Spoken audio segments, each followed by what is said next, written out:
Errefuxiatuen nazioarteko eguna dugu gaurkoa eta bezperan astelehenarekin zehar errefuxiatuekin eta zehar Euskadi elkarteek Euskal Herriko babes eta asilo eskariari buruzko azterketa sakon aurkeztu zuten. Lehenengo ondorioa da eskaera kopuruak gora egiten jarraitzen duela funtsean munduan zehar gatazkak eta hondamendiak ugaritu direlako. Hori egiaztatu ondoren, bi erakundeek datu nahiko kezkagarriak azpimarratu zituzten. Gobernuz kanpoko erakundeak kezkatuta daude Europako migrazio politikaren noraezak izan duen bilakaera ilunagatik. Izan ere, deitoratu egin dute Europako Batasunak Ukrainiako errefuxiatuei egindako harreran eta Mediterraneoa zeharkatuta iritsi diren migratzaileekin erabiltzen duen neurri bikoitza. Errefuxiatuen nazioarteko eguna den honetan, Gobernuz kanpoko erakundeek ohartarazi dute, inoiz baino errefuxiatu eta desplazatu gehiago daudela munduan. 110 milioi pertsonak ihes egin behar izan dute besteak beste, Palestinako, Sudango, Siriako edo Ukrainiako gatazketatik.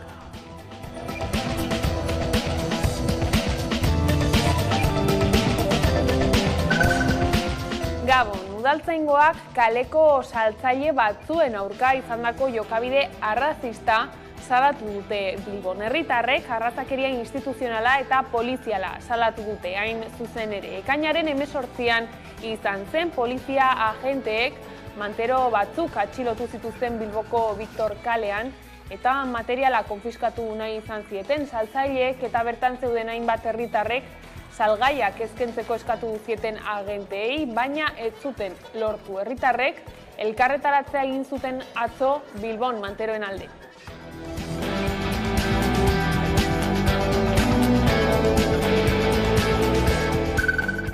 Eta lan gatazketan, ELA, Comisiones Obreras, LAB eta ESK sindikatuek grebara deitu dute Bizkaiko eskuhartze sozialaren sektorean. Gaur eta bihar lanuzte egunak dituzte. Urte eta erdi baino gehiago daramatzate hitzarmena berritu gabe. Hala langileak osasuna arriskuan jartzen duten eta lanbaldintzak pobretzen dituzten neurrien aurka borrokatzeko kalera atera dira.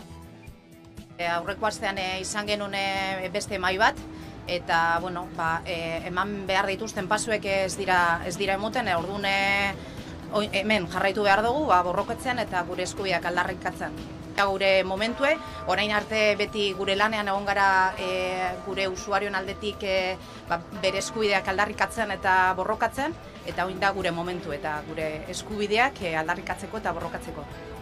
Aurrera pasu txiki bat esan dezakegu egon dela, batez ere patronala ohartu delako ez dugula bakarrikan KPI-aren, KPI-aren gainetikan diru askatzen, salarioetaz ez gabiltzala bakarrik salarioetaz hitz egiten, baizik eta ere bai, sektorearen duintasunaz eta sektoreak hainbat aldarrikapen desberdin ditula arrisku psikosozialen inguruan adibidez, ero ez dakit osasun komplementuen inguruan adibidez.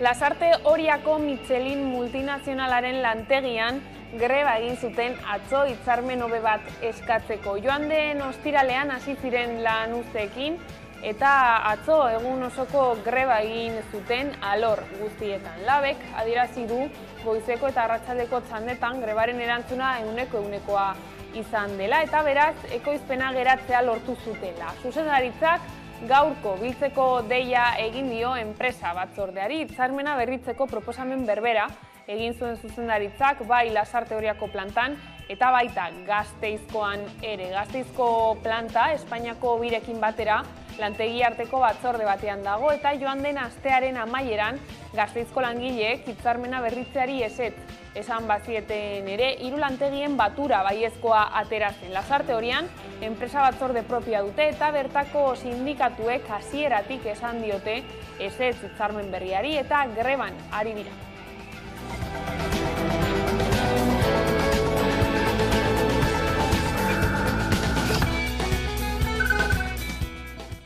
Eta politikan, Nafarroan, asteburuan, parlamentuaren eta udalaren osaketa egin zen, eta parlamentuan ez da ezusteko berezirik izan, eta geroa baiko Unai Uhalde izango da presidentea aurreko legealdian bezala. Leire Martínez. Dagoeneko eratu da gure gibelean dagoen Nafarroko parlamentua ezusteko handiri gabe. Izan ere, Geroa Baiko Unai Ualdek errepikatu du presidentetza. Udalak eratu bezperan, eratu dira Nafarroko Legebiltzarreko mahaiak. 2019an alderantziz izan zen. Gainontzeko 4 postuak ere banatu dira eta denak ezustekori gabe. PSN-eren Ainhoa Unzu izanen da presidente ordea, eta UPN-eren Juan Luis Sánchez de Muniain bigarren presidente ordea. Lehendabiziko idazkaritzan UPN-eren Yolanda Bañezek eskuratu du eta bigarren aldiz EH Bilduko Mikel Zabaletak. Aipatzekoa ere, Vox eta Zurekin Nafarroa maitikat gelditu direla.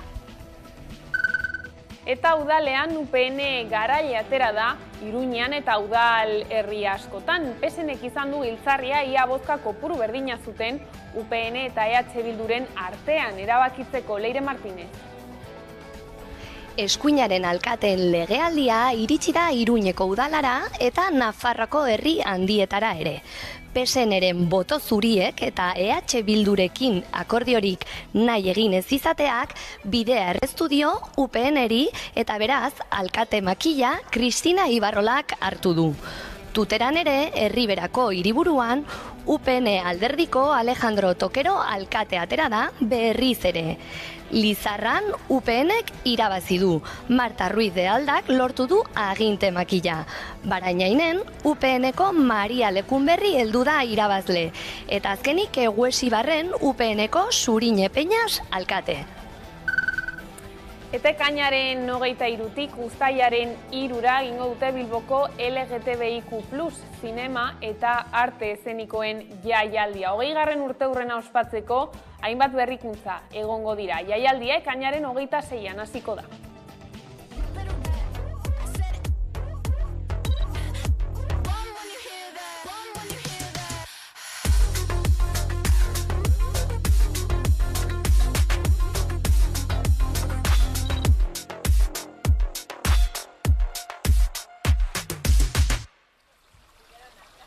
Me di cuenta que el guión iba por el lado de la sexualidad de las mujeres, ¿no? De las mujeres de mi comunidad. 1, B, 2, toma 1. Marca. ¡Y acción!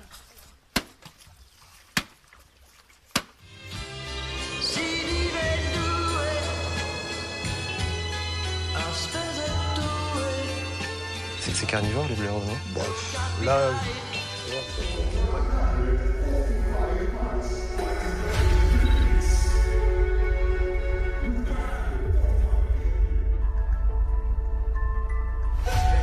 Both as a woman, psychologically, as a filmmaker, all the employment discrimination that I suffered.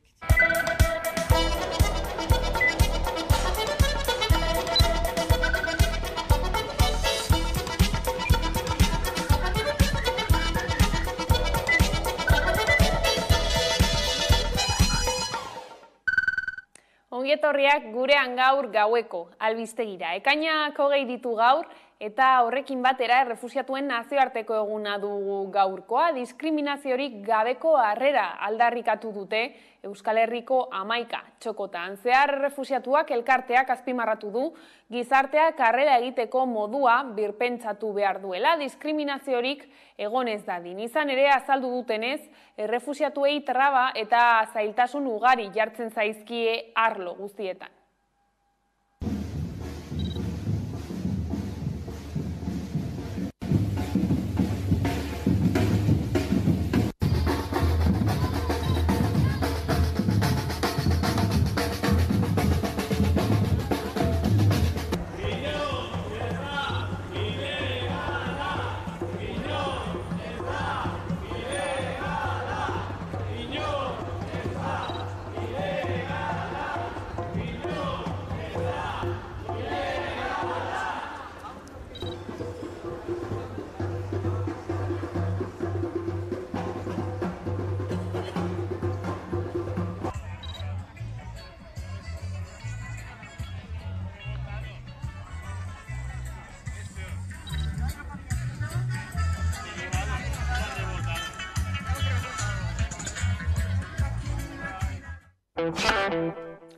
Ekonomia arlora salto, Pedro Azpiazu ekonomia eta ogasuneko sailburuak dei egin du eskualdeetako SP proiektu estrategikoak aktibatzeko hala, abendurako 6 hilabete falta diren honetan, Azpiazuk eskatu du Europako Batasunak 2021 eta 2023 bitarteko emandako funtzen zatirik handien erabiltzeko eta proiektuak azkartzeko. Atzo egin zuen agerraldia Eusko Legebiltzarrean.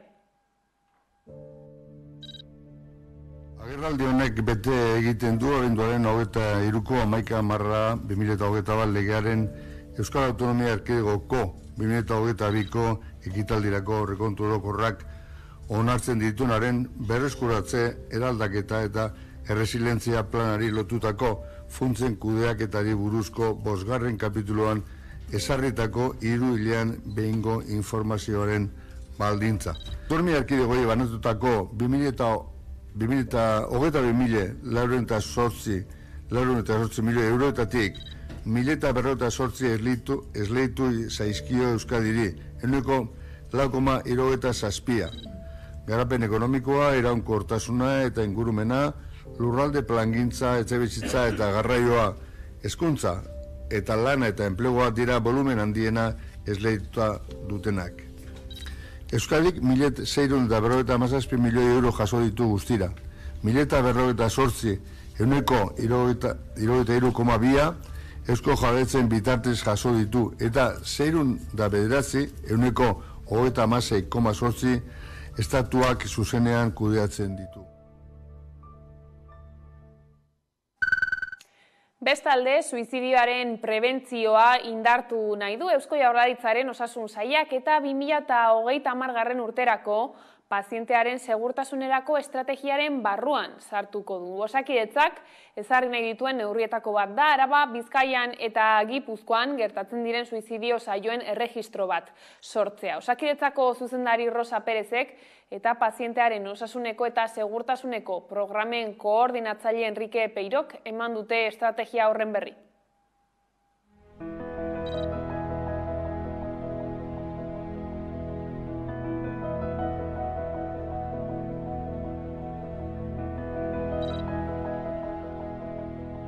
Goera gogorra izaten da eta gogaigarria ere, eta azkenean gaixo hauek behar dituztenak dira bidelagunak, erakundeak, Osakidetza bidelagun izatea, neurriak eta bitartekoak.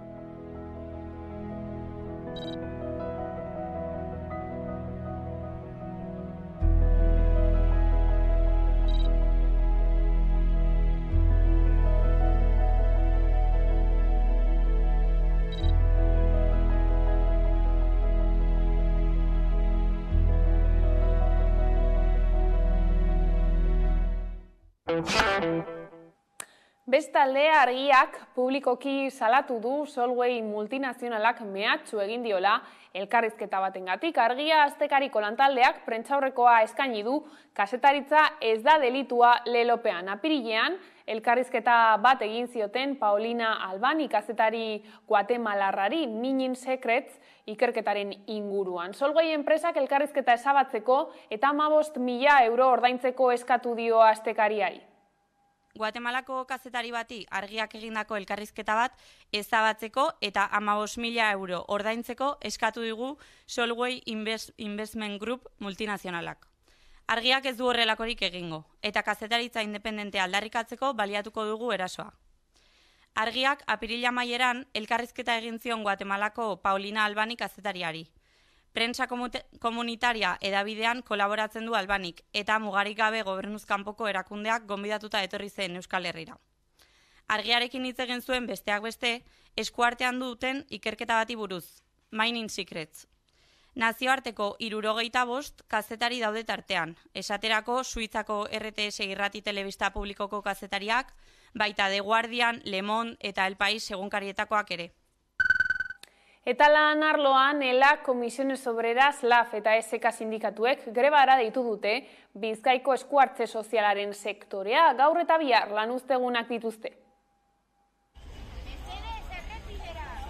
Bizkaiko eskuartze sozialak berrirore greba eguna du ELA, LAF, Comisiones Obreras eta SK sindikatuek deituta. Maiatzean ere grebara jo zuten, baina lan hitzarmenaren negoziazioak blokeatuta jarraitzen duenez kalera atera dira berriro. Joan den astean bildu ziren patronala eta intersindikala. Aurreko astean izan genuen beste mahai bat, eta eman behar dituzten pasuek ez dira emoten, orduan hemen jarraitu behar dugu, borroketzean eta gure eskubiak aldarrikatzen. Egin duten proposamen bakarrak diruari dagokionez da, bigentzia luzia eskatzen digute, 2026 arte luzatzen da hitzarmena, oso diru kupuru txikia eman dute. Eta gainera, ez dugula bakarrikan diru ataz hitz egingo, bai? Urte eta erdi baino gehiago daramate ituna berritu barik. Egongo baldintzek gainera behar ginen osasuna arriskoan jartzen dituela salatzen dute, eta lan baldintzak pobretzen dituzten neurrien aurka egiten dute. Negoziazioa desblokeatzea exigitzen dute eta lan gatazkan alaber, erantzunkizuna eskatzen diote Bizkaiko Foru Aldundiari. Konturatzen zara, zure lana ez deko errekonozimendu bet. Eta, pasau dugu garai latzak, adibidez konfinamendue, eta momentu horretan bai oso beharrezkoak ginen, baina ematen dago inez. Grebara deitu dute berriro datorren asteko negoziazio mailen eragiteko. Eta korapillo askatu ezean ez dituzte lan uste gehiago baztertzen, sektorea aktibo eta langileak haserre baitaude. Aktibo dago, bai, sektorea aktibo dago, haserre dago. Nik usten de gainera sektoreak oso konstiente dela zer behar dugun, ez dela bakarrikan berriro esaten dut, ez dela bakarrikan soldata egoera, soldata egoeran inguruko eztabaida bakarrikan ez dela, baizik eta azkeneko urteetako abandonua, administrazioen abandonua.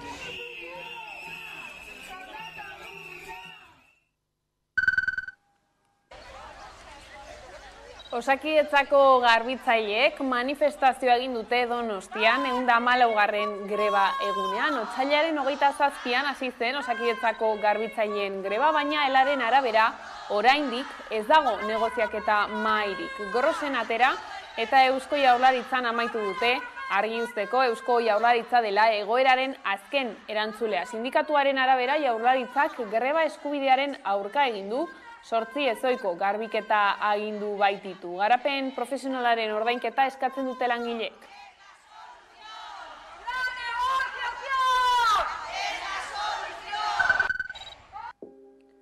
Eta Bizkaiko ehungintzak akordioa sinatuko du asteazkenean, 8 urteren ostean, ELA-LAB, Comisiones Obreras eta UGT sindikatuek sektorearen hitzarmena eguneratzea lortu dute, eta bihar sinatuko dute Bizkaidendak eta Zekobi patronalarekin. Guztira, 43 elkartek osatzen dute Bizkaidendak patronala eta 3.400 establezimendu baino gehiago kudeatzen ditu. Akordioa 2026. urtearen amaierar arte egongo da indarrean.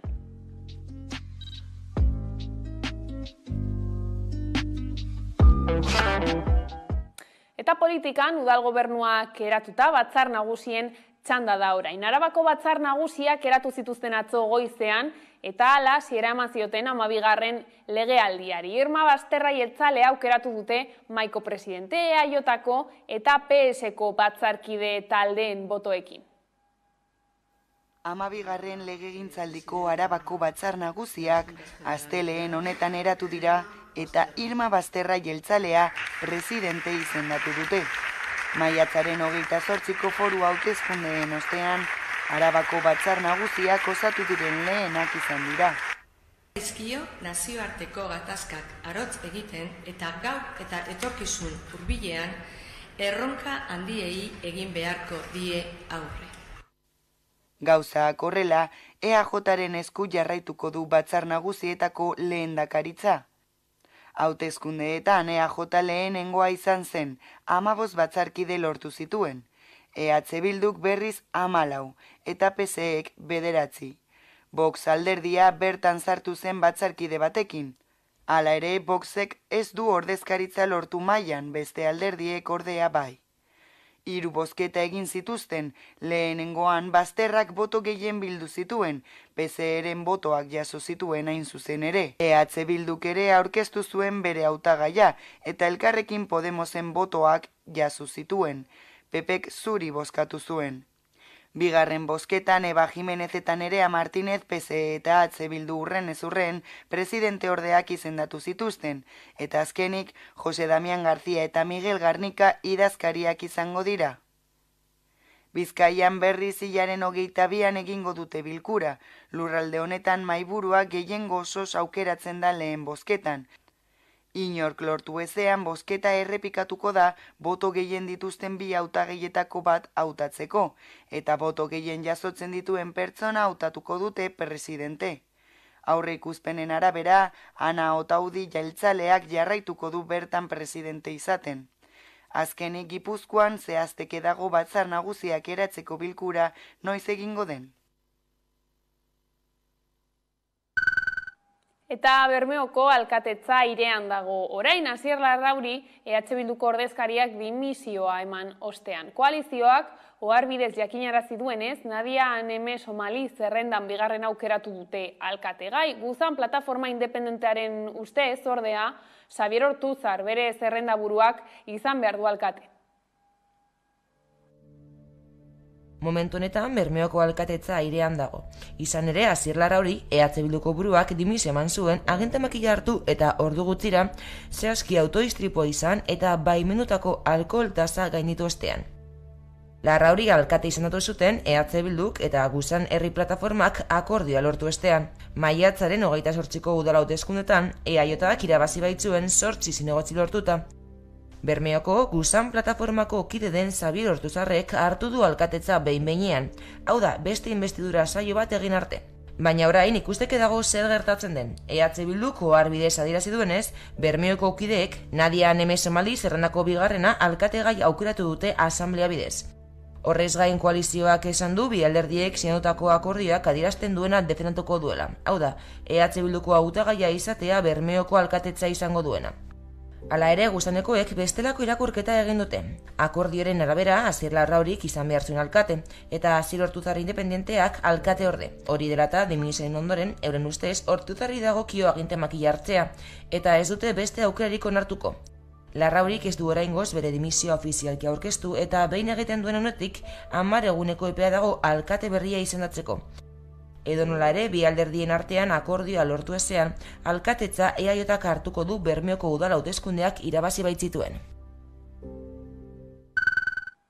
Bestalde, PSEek eta EAJak gobernu akordioa hitzartu dute Gasteizko udalean. Sail hauek kudeatuko ditu PSEek, alkatetza, ogasuna, giza baliabideak eta kirol eta osasun arloa.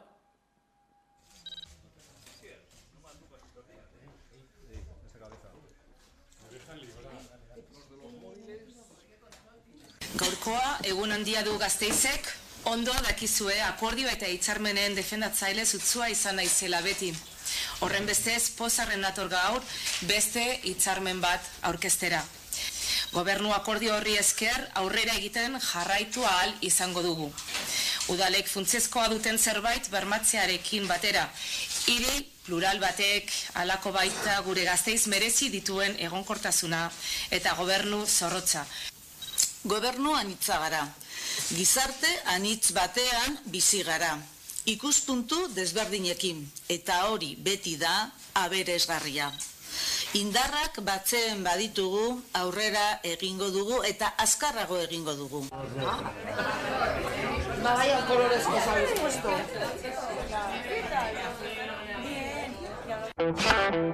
Nola eragiten dute jatorri soziolinguistikoak eta hizkuntza ideologiak gazteen hizkuntza hautuetan? Galdera hori izan dain zuzen Mondragon Unibertsitatean abiapuntu izan dutena ikasleen hizkuntza ohitura eta hautuei buruzko ikerketa egiteko eta horren inguruan hitz egiteko Nekane Arratibel Mondragon Unibertsitateko Humanitate eta Hezkuntza Zientzien Fakultateko irakasle eta ikertzailea daukagu pantailaren bestaldean. Kaixo, Nekane. Kaixo, arratsaldeon. Ikasleek euskararen erabilerarekiko duten pertzepzioa eta euskarari aitortzen dioten balioa aztertu dituzue besteak beste. Nola eraman duzu aurrera ikerketa hori? Bueno, ikerketa aurrera eramateko arrazoi nagusiak izan dira, ikustea nola ari den aldatzen azkeneko urte hauetan nuezi da irakasle ikasketak egitera datozen ikasleen hiztun profila. Orduan ikusten nahi geana da, azken urte hauetan aldaketa handia gertatzen ari dela hiztun profil horietan, duela urte batzuk hona zetorren ikaslea eta gaur egun datorren ikaslearen hiztun profil hori ezberdina da. Eta, ikusten duguna da, geroz eta euskara gutxiago egiten dutela ikasleek, erabileran badaudela aldeak, duela urte batzuk eta gaur egun. Eta nolabait, hemendik irtengo diren ikasle hauek, 4 urte barru irakasle izango diren euskal hezkuntza sisteman, bide hori edo irterako profil hori egiten laguntzeko, helburua izan da pixka bat profil horiek hobeto ezagutu nahi izatea. Eta hori izan da pixkat ikerketaren helburu nagusia.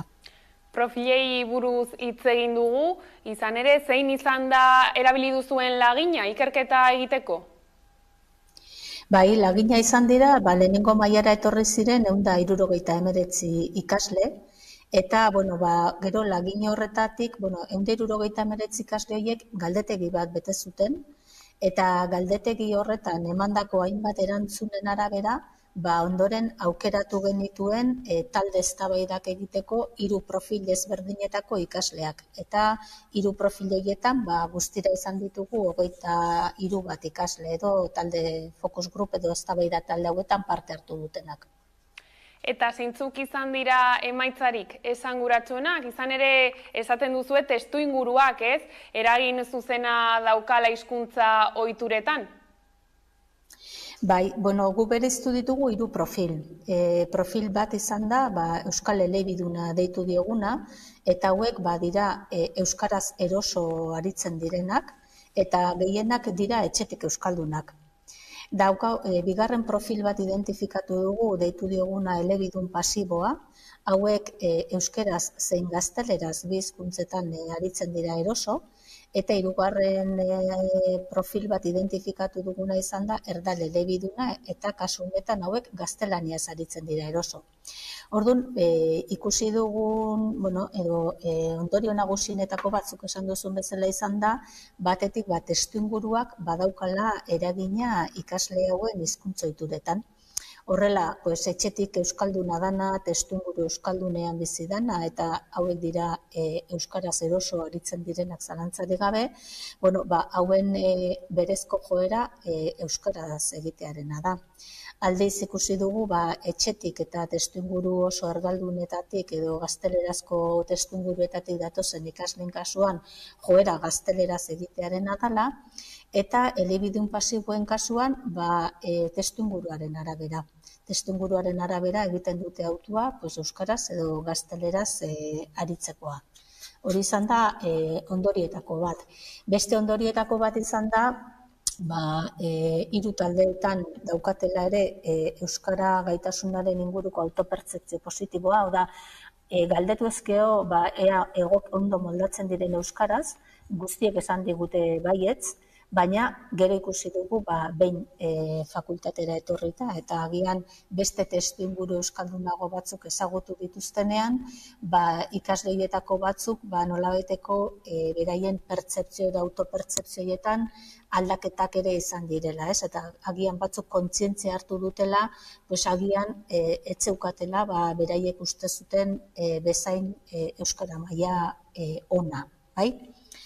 Eta beste maitzetako bat izan da, hizkuntza euskarari ematen dioten balioa nahiko instrumentala dela bereziki euskal elebidun pasibo eta erdal elebidunen artean. Hau da, euskararen balioa nagusiki da eskolako hizkuntza izatea, eta inglesa edo gazteleraren pare beste hizkuntza bat gehiago izango litzateke, eta aldiz, hemen aldea badago euskal elebidunen kasuan, euskara bada hauentzako norberaren identitatearen eta eguneroko bizitzaren elementu garrantzitsuago bat edo. Euskal elebidunak aipatu ditugun, Nekane, galdetu nahi nizun, ikasturtean zehar, ia aldakuntzarik izan dituzten? Bueno, guk hor daukagu hizkuntza tutoretza programa bat, eta hizkuntza tutoretza programa horren helburu nagusienetako bat bada, ikasle bakoitzari ere bere beharren araberako laguntzak eskaintzea. Orduan, adibidez, bai ikusi dugu, nagusiki erdal elebidunak diren horien kasuan, baloratzen dutela fakultatean ematen zaien laguntza, bereziki, beraien gaitasunean aurrera egiteko. Eta aitortzen dute fakultatean eguneroko bizitzan baina askoz ere euskara gehiago egiten dutela. Euskal elebidunei dagokienean berriz, hauek kasu askotan behintzat ez da beti horrela izaten, baina normalean euskara maila altuago bat edo gaitasun maila altuago izaten duten neurrian, hauen kasuan, agian bali izaten die euskararen egoera sozialaz kontzientzia hartzeko, testuinguru soziolinguistikoak daukan garrantziaz kontzientzia hartzeko, eta agian euskal kultur eragiletzaren inguruan ere hauekin beste mota bateko lanketa bat egiten dugu. Behin ikerketa hori guztia egin da, Nekane, ez dakit nolako etorkizuna aurre ikusten duzu euskarari dagokionez ikasgeletan? Etorkizuna, nik esango nuke aldaketa batzuk eman behar direla hezkuntza sisteman. Eta nik uste ikerketa honetatik atera ditugun ondorietako batzuk hori adierazten dutela. Gaur egun ikasle gehienek ez dute ezagutzen zein den euskararen errealitatea. Ezagutza soziolinguistiko oso txikia dute. Ezagutzen dute norberak bere gertukoa, bere oso herrikoa, bailarakoa, baina agian ikasle askok guezira etorri arte ez dakite euskalkiak daudenik ere. Orduan ikusten lehenengo egin beharreko lanketa badala, euskararen inguruko kontzientzia hori eta realitate soziolinguistikoaren inguruko kontzientzia hori lantzea. Ze ezagutzen ez da zerbait, lantzea oso zaila da. Orduan, nik uste, badaukagula hor lan bat zentzu horretan egiteko. Ezer egin ezean, ikusten ari gara, emaitzak geroz eta kaskarragoak direla, bai gaitasunari dagokionean, bai erabilerari dagokionean, eta horrek ere lotura handia dauka hizkuntzari ematen zaion balioarekin. Orduan, gaztek ikusten baldin badute euskara eskolako hizkuntza besterik ez dela, eremu sozialean, kalean, ez daukala inongo erabilerarik, hori da ikaslea jasotzen ari den mezua zentzu askotan, eta baliorik ikusi ezean, nekez erabiliko du hizkuntza hori. Nekane, espero dugu aldaketa batzuk behintzat egitea, oberantz hori bai, hemen utzi behar dugu konexioa oso interesgarria, zuen ikerketa eta mila esker gurekin egoteagatik. Zuei eskerrik asko, nahi duzuen arte. Ildo beretik, Naroa Jauregi Zuria AEK-aren hizkuntza aholkularitza zerbitzuko kidea elkarrizketatu dugu gaurkoan Hamaika telebistan. Periferiako gazteek euskararekin eta euskal kulturarekin duten harremana aztertzen aritu da azken urteotan eta beren egitekoa izan da egoera ezagutu, gakoak jaso eta egoera hori zelan hobetu dezaketen ikustea. Lehenengo eta behin igual, periferia kontzeptua bai, apurtzu bete kokatzea, eta, azken aldian gai horren inguruan periferia hitza leku guztietatik agertzen da, eta, nik uste ere interpretazio ezberdinak ematen zaizkiola. Guk kontzeptu hau edo sortu genuen, proiektuaren beharrei erantzuteko, eta batez ere, gazteek euskara eta euskararen munduarekiko duten distantzia simboliko eta kognitiboa irudikatzeko moduren baten, ez? Orduan, guk kokatzen genuena zen, zentrua euskararen eta euskal kulturaren garapen mailaren kokapen altuena edo izan dezakenarekin, eta periferia, ikusten dugunez, hori lausotzen doan eremua moduan, ez? Periferia ikusten duguna da euskararen bizimunduaren zatia dela, baina batez ere gabeziarekin kokatuta dagoena, ez? ez dakit, gero igual sakonduko dugu, baina, izan daiteke presentzia gabezia, estatus gabezia, baliabide gabeziak, orduan, gu batez ere eremu horretan dauden horietan kokatu gara. Gazte hauek, lehen aipatu dugu, periferia holan gotata, baina, igual, pizkat ulergarriagoa izateko edo, igual errezago kokatzeko hiri ingurura jo dugu, eta gure referentzia batez Bilbo Handia izan da. Gazte hauek, eta Bilbo Handian dauden gazte gehienek berez euskera badakite, gazte hauek ikastetxean jaso dute batez ere hizkuntza, eta, esan behar duguna da, behintzat gu egon garen, gauza batzu dira, gako batzu, ideia batzu, esan dudan bezala, ez da, ikerketa zientifiko bat, baina jaso ditugun ideia horietan, edo behintzat gazteek transmititu diguten horretan, bai da, kultura eta hizkuntza eurena dela uste dutela, lotura afektibo bat mantentzen dutela, baina lotura hori badoa oso haurtzarorantza, ez? Zergatik haurtzarorantza? Berez bai uste dugulako erronka sozial badela, eta, maila batean haurtzaroan aurrak euskalduntzea, ez? Eta horrek ordino importantzia badauka. Orduan, horri begira, badaude sareak, badaude estrategiak, badaude lanketa egiten da. Baina, gazte hau gero eta nagusiagoak egin ahala edo, helduen mundura sartzen direnean, harreman hori lehen aipatu duan bezala, periferiantza doa, gero eta lausoagoa da, eta orduan baliabide gutxiago dauzkate. Orduan, ez daukate horrenbesteko referenterik, ez daukate helduen munduan aritzeko behar dituzten, ez daukate gaitasunik, hizkuntza horrekin lotuta, eta zaildu egiten zaie nahikotxo. Orduan, badaukate esan dakoa, bihotzean edo emozionalki lotura hori orduan egin zutena, baina momentu honetan gero eta disfuntzionalagoa da moduren baten esateko, egunerokoan.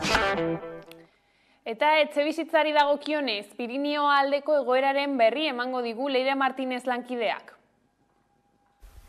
Despopulazioa eta etxebizitza falta arazo larriak dira Nafarroako Pirineoan. Nafarroako despopulazioaren maparen arabera, 76 udalerri dira despopulazio arrisku bizian dauden udalerriak. Eta gehienak Pirineotan dira. Eta arazoa azaleratu duen gaia auritzeko herriko farmazia izan da. Bata bertzearen gibeletik heldu den ingurubarrek ekarri dute farmaziaren itxiera. Nafarroako gobernuak arazo larri honi aurre egiteko eskainitako laguntzak ez direlako nahikoa. Toma! Etxebizitzaren auzia drama bihur liteke jende haunitzentzat, baina bizitokiaren arazoa ez da bakarrik hiriburuetako kontua. Nafarroako herri haunitz usten ari da eta aldi berean guti dira Piriniora bizitzera heltzen diren ausartak. Erraten da, etxe bizitza dela gizabanakoen eta familien egonkortasunaren eta segurtasunaren oinarria. Beraz, bizitokiri gabe, bizitza sozial eta emozional betea izatea, aski zaila da. Eta arazoa azaleratu duen gaia, Auritzerriko farmazia izan da. Bata bertzearen gibeletik heldu diren ingurubarrek herriko farmaziaren itxiera ekarri dutelako. Ordezkapena egiteko langileak ezbaitu inguruan etxebizitzarik atxeman. Jakin dugu Auritzeko farmaziak ateak itxiko dituela, ordezko botikaria bat etorri behar zelako, baino ez du etxebizitzarik aurkitu Auritzen. Eta honek azalera ekartzen digun bai Auritzen eta bai Pirinio osoan daukagun arazo larrietako bat, etxebizitzaren auzia. Nafarroako despopulazioaren maparen arabera, 76 udalerri dira despopulazio arrisku bizian daudenak, eta gehienak Piriniotan dira. Geroz eta Pirinio ustuago batean, geroz eta herri ustuago batzuetan, non geroz eta etxe gehiago itxiak diren, eta gure herriak hartzen ari duten paisaia, herri itxiena den, ikusten dugu nola, hemen bizitzeko apustua egin dugun gazteok eta ona lanera datozen langileak, nola ez daukaten aukerarik etxe bizitza bat izateko, bai lan garaian, bai beraien bizi proiektua garatzeko. Hortaz, beharrezkoa da etxe bizitza hutsen inguruko hausnarketa bat egitea, eta etxe bizitza hauek hemen bizi nahi dugunon eskura jartzea. Eta horretarako, bai udaletatik eta baita Nafarroako gobernutik baliabideak jarri behar dira egoera hau behingoz aldatzeko. Nafarroako gobernuak arazo larri honi aurre egiteko eskainitako dirulaguntzak ez dira nahikoa. Pirineotako eta Nafarroako mendebaldeko biztanleriaren dentsitatea 12 lagunekoa da kilometro karratuko, eta beraz, despopulazio arrisku bizian dagoen zonaldetzat hartzen da. Horrek gainera, Europako dirulaguntzak jasotzeko hautagai bihurtzen du. Dudari gabe, Nafarroako herrietako despopulazioaren gaia ahalik eta azkarren mahai gainean jarri behar den gaia da.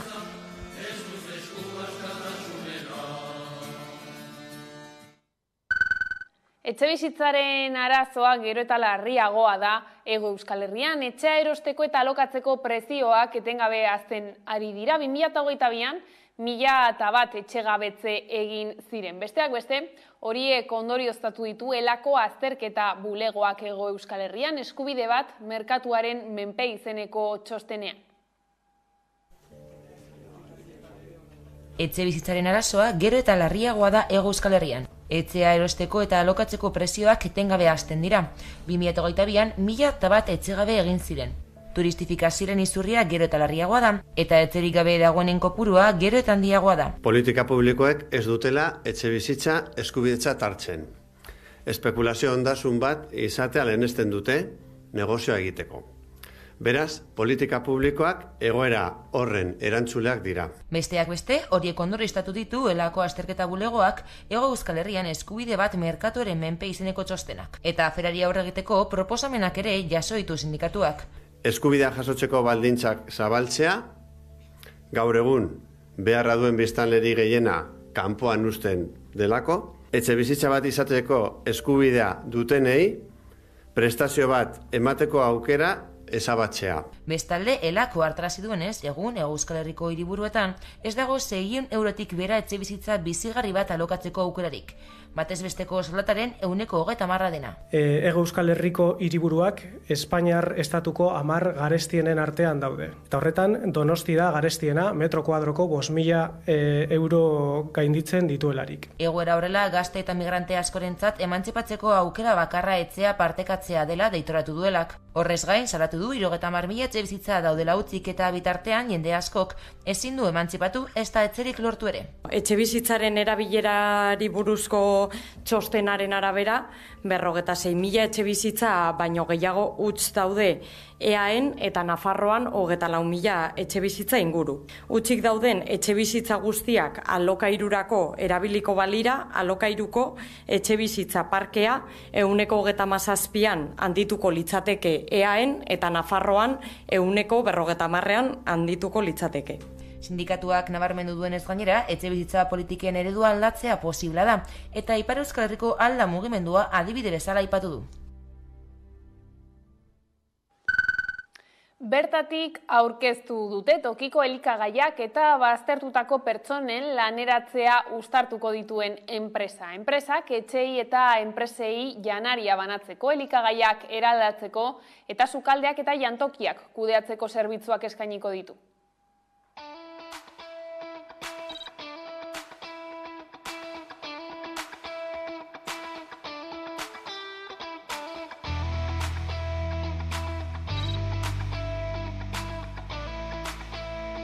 Baditu egitasmo desberdinak martxan jarriak, lurrak erostetik, gaztei formazio ematetik eta konsumora arte, baina tartean falta zen zati garrantzitsu bat gaurtik aurrera bertatikek beteko duna, ez? Soberakinak edo produkzioan egon daitezkeen produktu horiek nola transformatu kontsumoa errezagoa izan dadin, ez?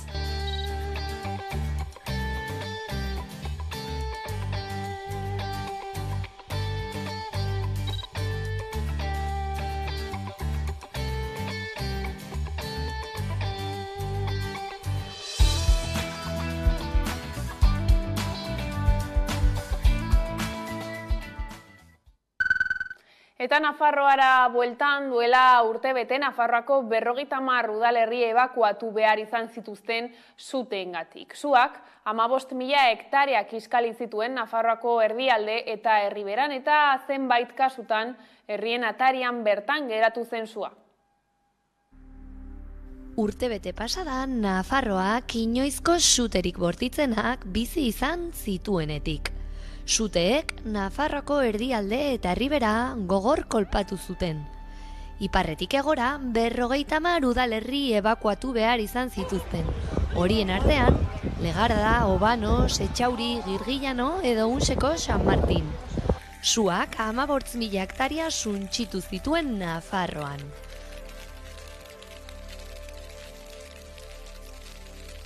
Urtebete beranduago eta akatsetatik ikasia, herritarrek garbiketa lanak egiten dituzte auzolanean eta gainera Nafarroako gobernuak uzta biltzeko temperatura alerta ezarri du. Uzta biltze makinen txinpartak garren sorburu izan ez daitezen. Unseko San Martingo bizilagunak unkituta oraindik iazko suteak ekarri dizkigute gogora. Momentu hortan, beldurra handia ikusten duzu. Dena, ez bete eta ez da izer ikusten, leku guztietatik zua dator, eta beldurra handia, eta orduan guztiok anteolatu genuen, traktorak, ateraz, mangerak. Saiatu ginen, zuak itzaltzen, zuaitzaileak laguntzen, etxeak arriskuan zeuden. Eta, klaro, etxe bat izutan hasten bada, dena jarraian daudenez, arriskoa zegoen etxe asko erretxeko, orduan, klaro. Herrigoraren laguntzaz eta herrian antolatu dituzten auzolanez, errazagoa izan da, sutearen orbana goxatzea.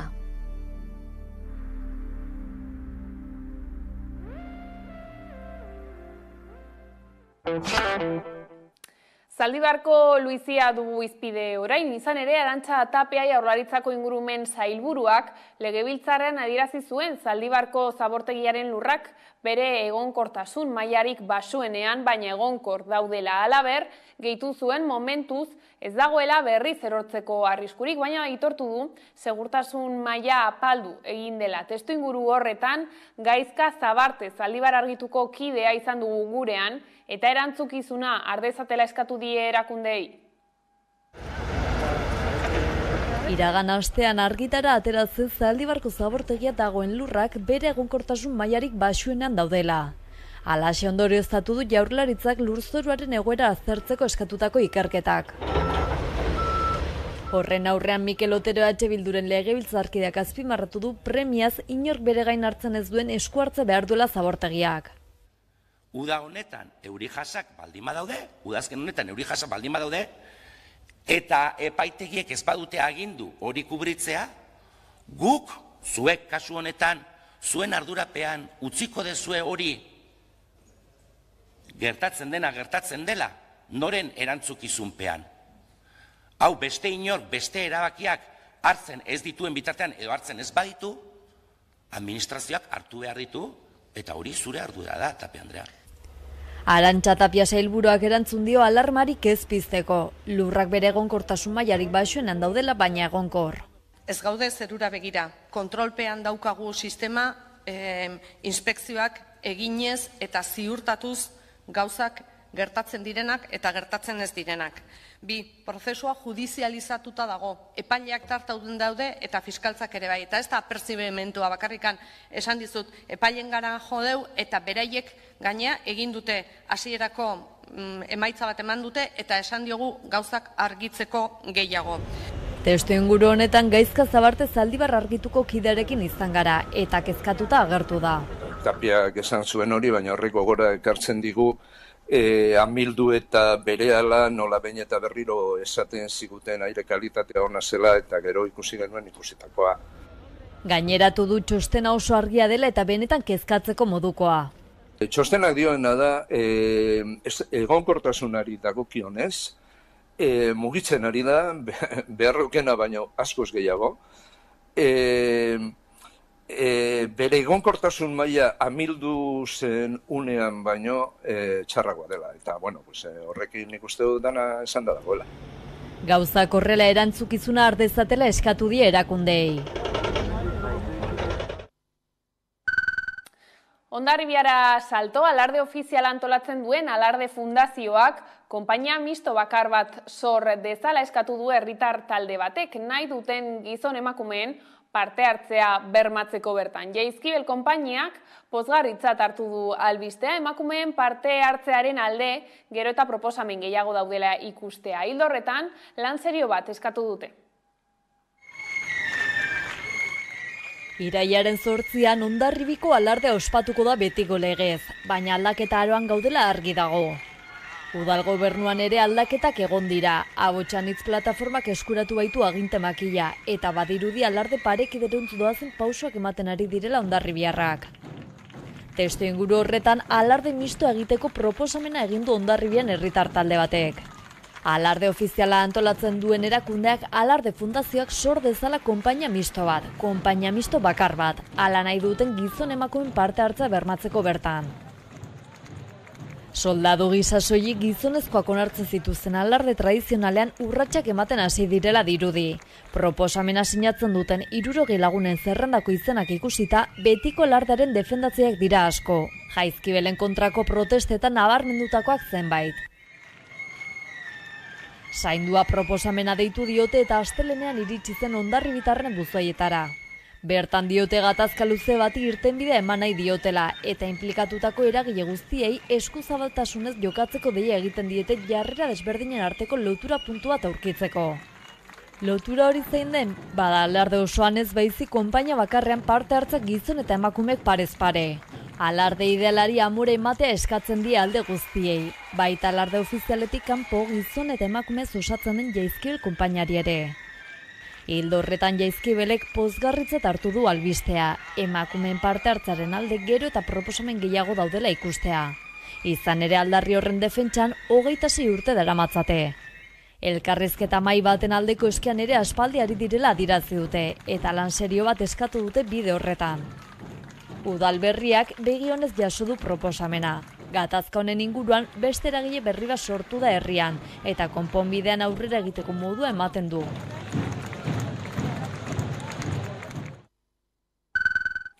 Bestalde, Gobernu Kontseiluak argi berdea eman dio gaur animalien eskubideak eta ongizatea babesteko legearen aurkako konstituzio kontrakotasunerako errekurtsoa jartzeari. Eusko Jaurlaritzaren ustez, estatuko arauak bere eskumenak urratzen ditu eta gainera, segurtasun juridikoaren printzipioa urratzen du. Hala adierazi du astearte honetan, Olatz Garamendi, Eusko Jaurlaritzako gobernantza publiko eta autogobernuko sailburuak.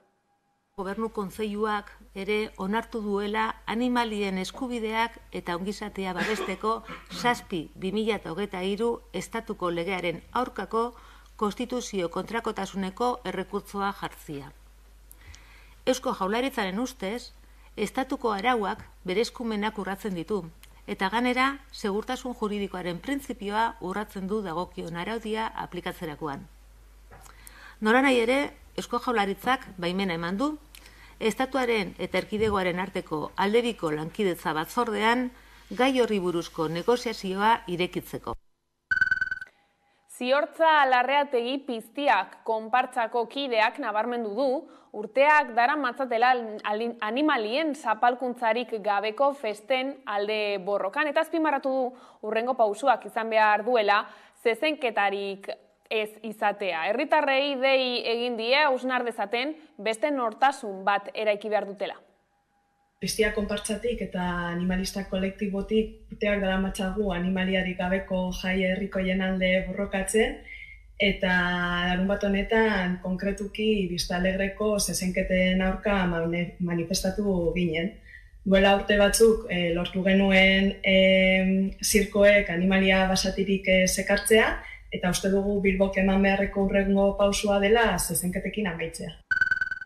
Hilabete barru ekingo diote Iraultza txikien akanpadari Izarran uztailaren 19tik 23ra bitarte. Herri mugimenduetatik eta herri mugimenduentzako antolatutako topaketa da eta 3garrena dute aurtengo aldia. Beste hainbatetan artean, haren helburua da Euskal Herriko mugimendu sozialen artean elkartzea, horien arteko loturak egitea eta garaian garaiko gaiez eztabaidatzea.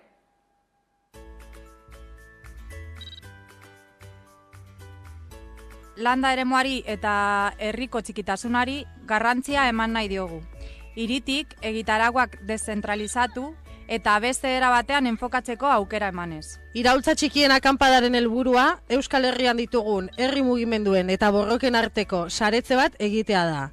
Eta baita gure artean ezagutzera, ematea eta elkar indartzea ere. Itako 3. edizio hau ere, Euskal Herriko borroken eta herri mugimenduaren isla izango da. Horren bestez, helduleku berrien gana jo nahi den honetan, Itako espazioa eztabaidarako baliatu nahi da.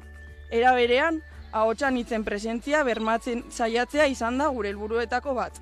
Hitzaldiak, tailerrak, kontzertuak, jolasak, bazkalosteko tarte goxoak, auzolanak, konplizitateak eta beste hainbat izango dira akanpada honetako txinpartak. Eta feminismoaren, ekologismoaren, elikadura burujabetzaren eta antikapitalismoaren haize iraultzaileekin auspotuko ditugu besteak beste. Eta kiroletan milaka zale bildu ziren Gasteizen Alabesen igoera ospatzeko. Andra Mari Zuriaren plaza jendez gainezka zegoen astelehen arratsalde honetan. Deportibo Alavés taldea urtebeteren ondoren lehenengo mailara bueltatu da. Valentziara bidaiatu zuen taldeak Levanteren aurka lehiatzeko. 120 minutu baino gehiagoko partida izan zen. Azpimarratzekoak dira luzapen minutu horiek. Izan ere taldeak gola sartu zuen 129 minutuan, penalti bat izan zen hain zuzen ere. Gauzak horrela 2023-2024 denboraldian talde gasteiztarrak lehenengo mailan jokatuko du. Lortutako emaitzak ospatzeko astelehen honetan harrera berezia egin zaie taldeari eta jokalariei. Arratsaldeko 7etan hasi zen ospakizuna, autobus bat atera zen Menditzorrotzatik eta Gasteizko kaleak zeharkatu zituen. Jendeak autobusa jarraitu zuen Andre Mari Zuriaren plazaraino. Era berean arratsaldeko 5:00 Andre Mari Zuriaren plaza betetzen joan zen. Milaka zale bildu ziren eta abestiak, oihuak eta bufanda zuri urdinak izan ziren protagonistak. 8:00 taldea llegatu zen plazara eta harrera berezia egin zitzaien. Besteak beste aurreskua, lore eskaintza eta jokalarien aurkezpena San Miguelen balkoian. Bertan jokalariek eta entrenatzaileak eskerrak eman zizkien zalei eta igoera ospatu zuten haiekin. Festa gaueko 9:00 arte luzatu zen. Orain ospakizuna amaituta hurrengo denboraldirako taldea osatu behar dute lehenengo mailan berriz lehiatzeko.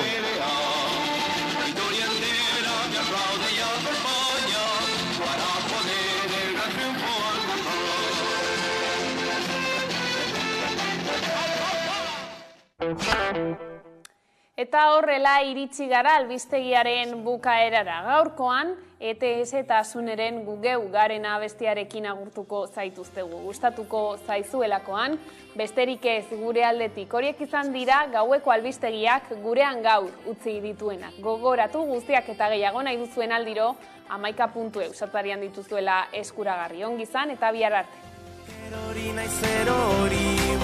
Ustetan, erantzunik gabeko barne bidaietan, baina gaur utziko ditut mamu ilunak, piztu dezagun benetan gu geu garena.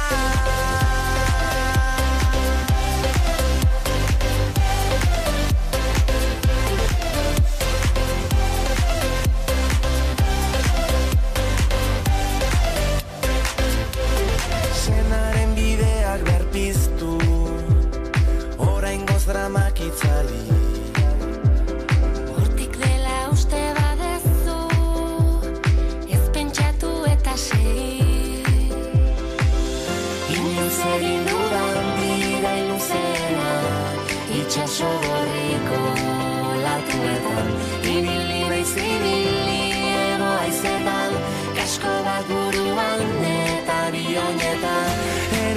naiz erori burua ustetan, erantzunik gabeko